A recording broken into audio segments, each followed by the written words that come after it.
Vou abordar um assunto de extrema importância sob o ponto de vista de controle, de acompanhamento de seus negócios. Trata-se de apuração do resultado do exercício para que você tenha uma informação importante sobre como andam os resultados de seus negócios. Muito bem, quando falamos de relatórios contábeis, nós estamos falando aí de diversos relatórios que compõem aí o conjunto de relatórios, diversas peças, balanço patrimonial, demonstração do resultado do exercício, demonstração da mutação do patrimônio líquido, demonstração do fluxo de caixa, também temos aí a demonstração do valor adicionado, notas explicativas, relatórios da administração, parecer de auditoria externa, no caso de empresas listadas na Bolsa, e por aí vai afora, até mesmo em caso de existência de conselho fiscal ou parecer desse conselho importante. Porém, os mais usuais aí no mercado para efeito de uma avaliação, de um acompanhamento da situação econômica, situação financeira da empresa, trata-se de balanço patrimonial e do demonstrativo de resultado do exercício. Existe também aí uma demonstração do resultado agregado, DRA, alguma coisa assim, que não vem ao caso aqui de estarmos abordando esse assunto. Então, vamos lá. O balanço patrimonial é um demonstrativo estático, digamos assim, ou seja, ele traz as informações sobre a situação financeira, a situação patrimonial, a composição de capital de uma empresa numa determinada data. Lá dentro do balanço, ele traz ali uma composição de um lado o ativo e do outro lado o passivo.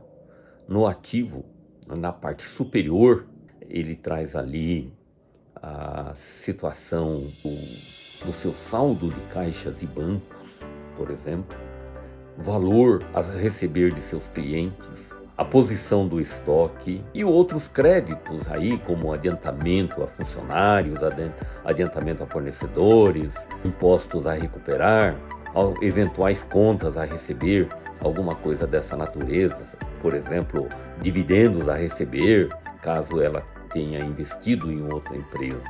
Logo abaixo desse grupo de contas, nós temos um outro subgrupo chamado de ativo não circulante, e lá estão contabilizados, por exemplo, uma conta a receber de longo prazo, que são os realizáveis a longo prazo, impostos a recuperar, depósitos judiciais, por exemplo, para participar de um leilão ou uma tomada de preço ou para se defender de alguma ação, alguma coisa dessa natureza. São valores que são de direito, poderá ser de direito da empresa, porém não tem uma data rigorosamente definida. Pode demorar 2 anos, 3 anos ou algo parecido com isso. E seguindo aí, tem as contas de investimento, ou seja, aonde a empresa investiu, ou seja, se houve um investimento numa outra empresa, por exemplo, então esse entra na conta de investimento.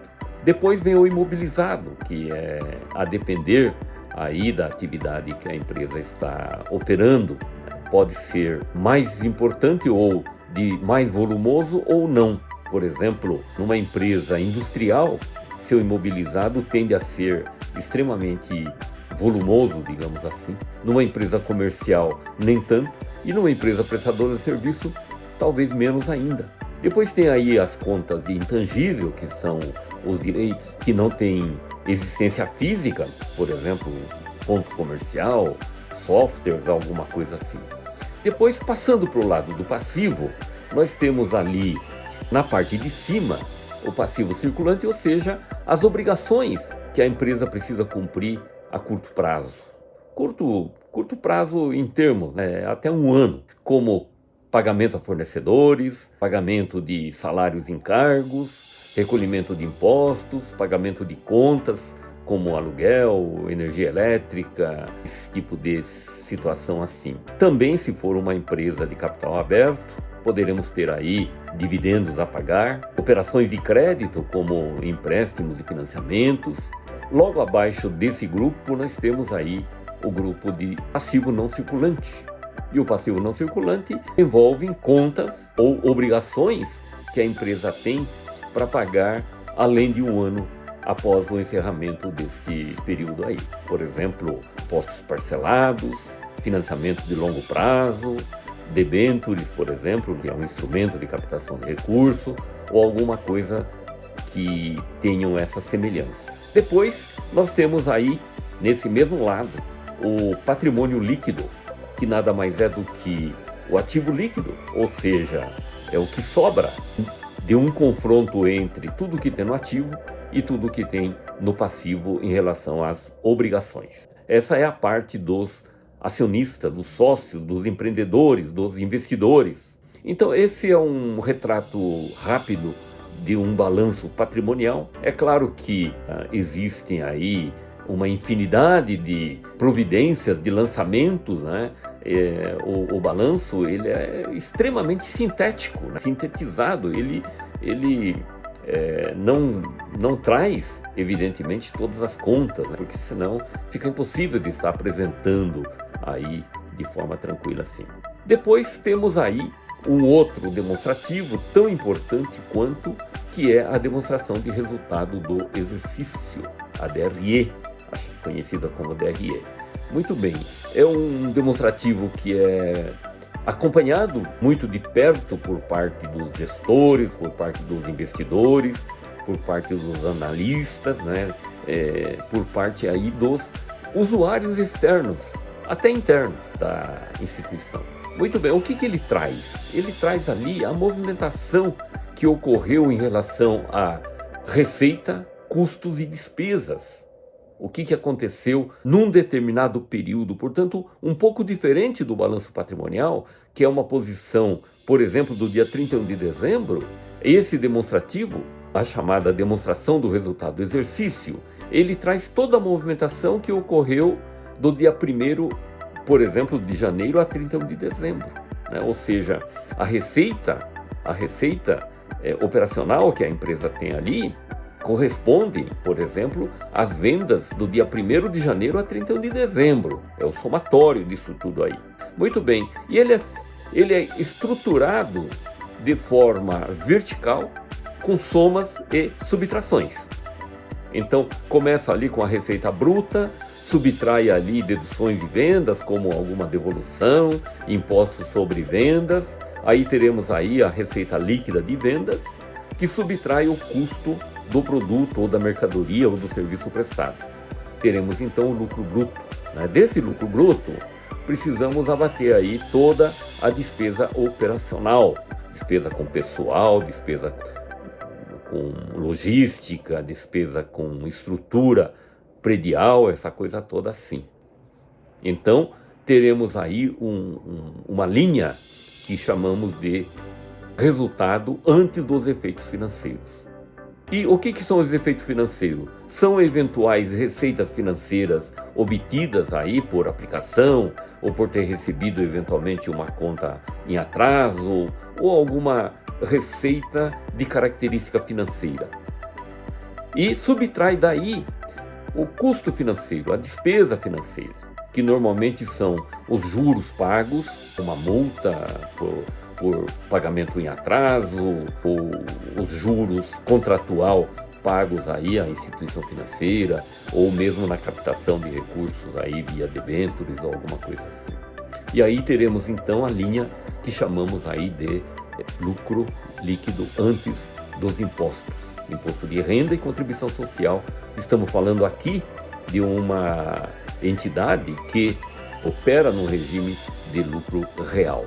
Aí temos que fazer aí uma conta de adição e subtração em cima desse lucro, porque nem todas as despesas são dedutíveis e nem todas as receitas são tributáveis. Então precisa fazer aí uma conta e apurar efetivamente a partir desse resultado contábil e chegar no resultado tributário. E aí aplica-se no caso, o imposto de renda e a contribuição social.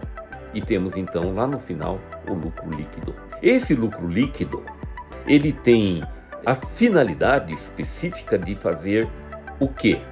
Esse resultado, ele é utilizado, primeiro, para remunerar o capital investido. Pagamento, por exemplo, a título de dividendos ou de juros sobre capital próprio aos investidores. Por exemplo, quando eventualmente você investe ou faz uma aplicação financeira, você quer ter um retorno financeiro. Aos investidores, aí, aos acionistas ou cotistas, o empreendedor, é a mesma coisa. Colocou dinheiro, ele quer ter um retorno, quer dizer, esse dinheiro precisa remunerar, tem que ser remunerado esse valor. E ainda assim é desejável, é importante, é até imperativo que sobre aí um lucro, e esse lucro ele tem a finalidade de modernizar a empresa, de eventualmente fazer um upgrade aí na frota de veículos, por exemplo, ou de máquinas, ou de sistemas, né? Ou fazer uma relocalização, por exemplo, fazer uma mudança, fazer pesquisas de novos produtos. É para isso que servem essas reservas. E essa reserva, quando isso acontece, ele vai compor ali o seu patrimônio líquido. E a contrapartida desse patrimônio líquido, ele vai estar diluído em alguma parte do ativo. Por exemplo, se ele não fez nenhum tipo de investimento, se ele não financiou a mais o seu cliente, ou se ele mantém o pagamento exatamente igual aos seus fornecedores e tudo mais, teoricamente, esse resultado estará refletindo lá na conta de caixa equivalente de caixa, quer seja saldos bancários, valores pequenos no caixa interno da empresa, aplicações financeiras ou coisa parecida assim. Então, é possível entendermos para onde foi esse valor, aonde foi aplicado. Então, a dinâmica de um balanço patrimonial é origem de recurso lá no passivo e uma aplicação lá no ativo. Então, ativo recebe essas aplicações. Por que o ativo recebe essa aplicação? Ele recebe essa aplicação para gerar capacidade de promover receita. É nesse sentido que há essa dinâmica, digamos assim, nos demonstrativos contábeis. Muito bem, então, para finalizar aqui, meu nome é João Iannazzi, eu sou consultor empresarial, sou professor universitário. Atualmente eu leciono numa faculdade de negócios, as disciplinas aí, área contábil, custos, finanças, matemática financeira, sempre voltado nesse segmento aí de gestão empresarial, coisas parecidas. Curso de graduação e pós-graduação.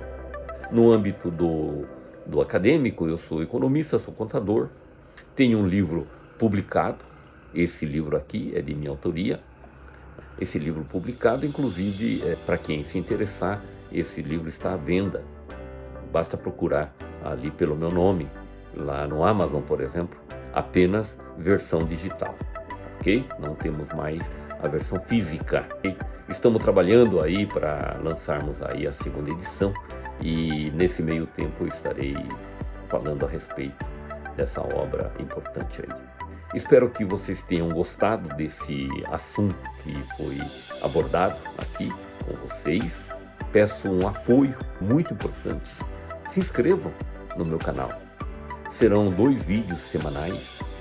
Fortalecendo o meu canal, eu terei condições de estar presente por muito tempo, trazendo aí assuntos relacionados aí à dica de gestão, dica para gestão empresarial, coisas extremamente importantes. Então eu peço aí, por favor, que dê o like, curta, compartilhe e comente. Pode comentar, inclusive, sugerir algum tema que eventualmente vocês gostariam de que eu aborde.